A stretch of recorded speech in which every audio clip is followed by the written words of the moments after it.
આજે આપણે રસમલાઈ બનાવવાના છીએ તો બંને કઢાઈમાં 1 લીટર દૂધ મૂક્યું છે એટલે કુલ ટોટલ 2 લીટર દૂધ મૂક્યું છે અને ઉકાળવાનું છે।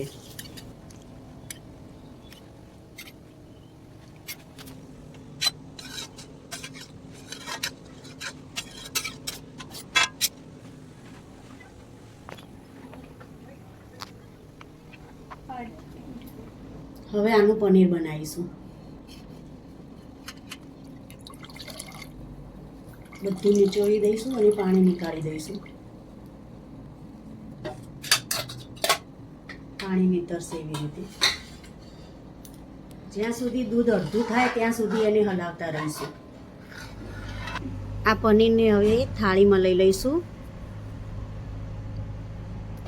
હવે એને મસળીશું 10 થી 15 મિનિટ સુધી મસળીશું।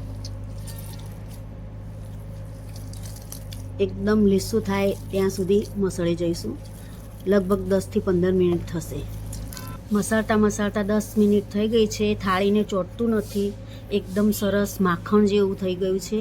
હવે એને નાના નાના બોલ બનાવીશું, વડા ટાઈપ, ટિક્કી ટાઈપના બોલ બનાવીશું। બસ આ રીતે બધા બોલ બનાવી દઈશું, ટિક્કી જેવા બોલ બનાવીશું। આમાં કોર્નફ્લોર નાખવું હોય તો નાખી શકાય, પણ આપણે ગૌરી વ્રત માટે બનાવીએ છીએ એટલે કોર્નફ્લોર નથી નાખ્યું। બાકી નાખવું હોય તો નાખી શકાય છે, નોર્મલ તમે બનાવો તો નાખી શકાય। આ બાજુ દૂધને હલાવતા રહીશું। હવે એમાં ખાંડ નાખી દઈશું।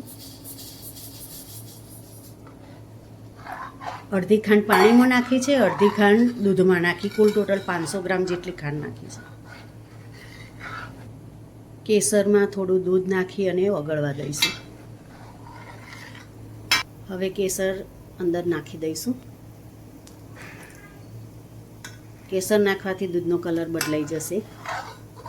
હલાવીશું, આજુબાજુમાં સાઈડમાં બધું જે ચોંટ્યું છે એ ઉખાડી દઈશું અને હલાવતા રહીશું। આ બાજુ પાણી ઉકળવા મૂકી દઈશું। હવે એમાં ખાંડ નાખીશું। ખાંડ ઓગળે ત્યાં સુધી એને ઉકળવા દઈશું। બાજુ પાણી સરસ ઉકળી ગયું છે, ખાંડ બી ઓગળી ગઈ છે। હવે એને અંદર ટીકી નાખી દઈશું। હવે એને 10 થી 15 મિનિટ સુધી ઢાંકીને ઉકળવા દઈશું। 10 મિનિટ થઈ ગઈ છે, આપણે ખોલીને જોઈ લઈએ। હવે એને એક કાણાવાળા વાસણમાં લઈ અને પાણી નિતારી દઈશું અને આ રીતે એક વાસણમાં કાઢી દઈશું।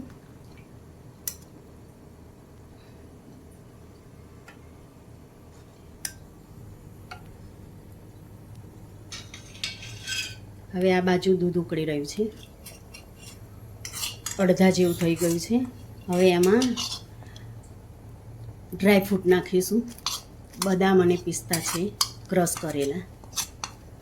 અને અડધું થતાં લગભગ 1 કલાક જેવો સમય લાગ્યો છે।